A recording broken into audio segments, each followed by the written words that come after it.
Assalamualaikum warahmatullahi wabarakatuh. Halo teman-teman, bagaimana kabarnya? Semoga teman-teman dalam keadaan yang sehat-sehat saja ya. Nah, teman-teman tahu nggak sih bahwasannya jamur ini bisa lo tumbuh di wajah? Nah, apa sih penyebab jamur tumbuh di wajah? Mari kita bahas bersama-sama. Jamur yang tumbuh di wajah ini disebabkan oleh infeksi jamur, teman-teman. Nah, infeksi jamur ini merupakan salah satu jenis penyakit kulit yang dapat terjadi pada siapa saja dan tanpa mengenal usia.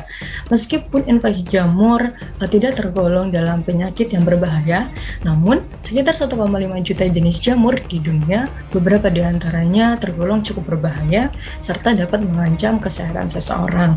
Nah, pada umumnya infeksi jamur ini sebenarnya hanya menginfeksi pada bagian-bagian seperti kuku, tangan, kaki, dan kelamin, tetapi tidak menutup kemungkinan bahwasannya jamur ini juga bisa menginfeksi di bagian wajah.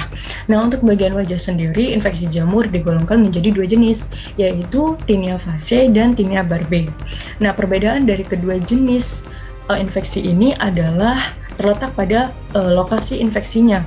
Untuk Tinea faciae, ini lokasi infeksinya berada di bagian wajah yang tidak berambut, seperti pipi, dagu, kemudian jidat, dan hidung. Nah, sedangkan Tinea barbae ini menyerang bagian wajah yang ada rambutnya, seperti alis, kumis, dan juga jenggot pada laki-laki. Nah, untuk infeksi jamur pada wajah ini terdapat beberapa jenis jamur, yaitu ada Trichopiton metagrophytes dan Microsporum canis serta Trichopiton rubrum. Nah, ketiga jenis jamur ini biasanya diinfeksikan oleh hewan-hewan berbulu ataupun karena adanya kontaminasi atau kontak fisik dengan benda-benda yang sudah terinfeksi jamur.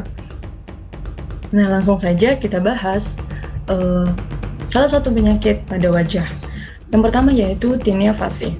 Nah, Tinea faciae atau Tinea facialis adalah infeksi jamur yang terjadi pada bagian wajah yang bisa muncul pada bagian pipi, dagu, bibir, ataupun daerah sekitar mata. Nah, untuk ciri-cirinya yaitu yang pertama, wajah terasa gatal dan bermunculan bercak kemerahan. Kedua, gatal di wajah semakin parah jika berkeringat atau terkena sinar matahari. Kemudian bentuknya itu bentol atau bisul di sekitar bercak pada wajah, serta kulit wajah menjadi kering dan bersisik.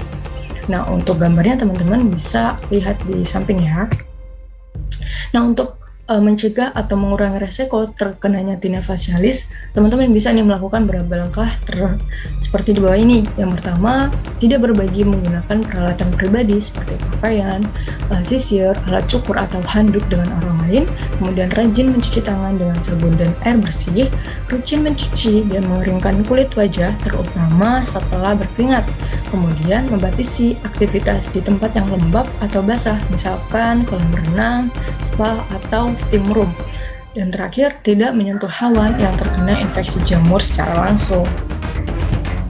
Yang selanjutnya yaitu Tinea barbae. Nah, Tinea barbae ini adalah jenis dermatofitosis atau infeksi jamur yang bermanifestasi di sekitar jenggot. Nah, Tinea barbae ini paling sering ditimbulkan oleh Trichopiton metagrophytes atau Trichopiton verrucosum. Nah, sebenarnya Tinea barbae ini sangat jarang ya terjadi karena kebanyakan permasalahan atau infeksi yang terjadi pada bagian jenggot ini biasanya lebih sering diinfeksi oleh bakteri dibandingkan oleh jamur. Nah, terus bagaimana sih gejala dari Tinea barbae ini?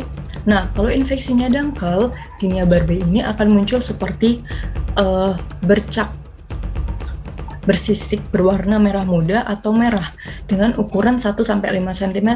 Selain itu, benjolannya kecil serta mengandung nanah. Dapat tampak di sekitar folikel rambut pada kulit yang terserang. Sedangkan kalau jamurnya terinfeksi lebih dalam lagi, kemungkinan akan tampak nodul merah tegas yang ditutupi dengan postula atau koreng yang menghasilkan darah dan nanah. Nah, perasaan gatal seringkali dirasakan oleh penderita Tinea barbae. Nah, bentuk infeksi jamur yang sendiri ini akan lebih banyak gitu ketika diiringi demam dan berkembangnya kelenjar getah bening. Nah, Yang selanjutnya yaitu fungal akne. Mungkin kalau teman-teman perhatikan gambar yang ada itu sepertinya sama aja ya, gitu dari ketiga gambar tersebut. Ternyata ketiga gambar tersebut ini berbeda. Ada misalkan biang keringat, kemudian jerawat batu, dan fungal akne. Nah, pembeda dari ketiga jenis infeksi tersebut adalah penyebabnya, di mana fungal akne ini disebabkan oleh jamur, sedangkan dua infeksi lainnya ini diinfeksi oleh bakteri atau kotoran. Nama ilmiah dari fungal akne yaitu Pitherococcus folliculitis atau Malassezia folliculitis, di mana fungal akne ini merupakan masalah kulit yang disebabkan oleh meningkatnya jamur Malassezia. Nah, ciri-cirinya bagaimana sih dari fungal akne ini? Yang pertama dilihat dari jumlahnya. Jumlah dari fungal akne ini tidak muncul satu persatu, melainkan berkelompok di area yang berdekatan. Kemudian ukurannya ini lebih kecil dibandingkan dengan jerawat biasa dan biasanya disertai nanah di dalamnya. Kemudian yang ketiga adalah lokasi. Lokasi ditemukannya area fungal akne ini kebanyakan adalah di area T wajah. Wajah itu ada dahi, hidung, dan dagu. Kemudian yang terakhir yaitu terasa gatal. Nah, rasanya ini hanya akan terasa di bagian daerah di mana fungal akne itu berada. Nah, mungkin sekian yang bisa aku sampaikan, semoga bermanfaat. Kurang lebihnya saya mohon maaf. Saya akhiri, wassalamualaikum warahmatullahi wabarakatuh. Sampai jumpa.